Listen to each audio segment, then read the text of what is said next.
আসসালামু আলাইকুম। আশা করছি সবাই ভালো আছেন। ফাইনালি জামাই বউকে আজকে দেখিয়ে দিলাম।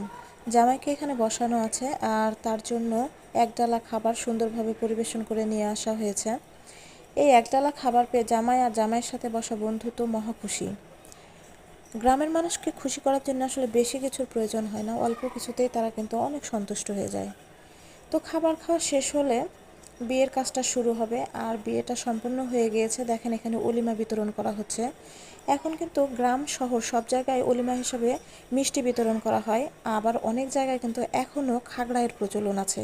তো এই গ্রামে আমি দেখলাম এখনও খাগড়াই দেওয়া হচ্ছে। আর এখানে বসে বিয়ের অলিমা খাচ্ছে আমার দেবর, এক খালা শাশুড়ির একমাত্র ছেলে। সে আমাকে বলছে আপনি খাগড়াই খাবেন না? তো আমি বলছি আমি মিষ্টি খাই না।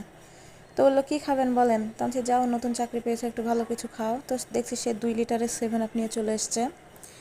তো কড়িকিসটা সবাই মিলে খেয়ে আমাকে অল্প একটু দিয়েছে। তো ভাগে যেটা পেয়েছি আলহামদুলিল্লাহ, ওটাও আমি খেতে পারিনি, অবশেষে ফেরত দিয়েছি।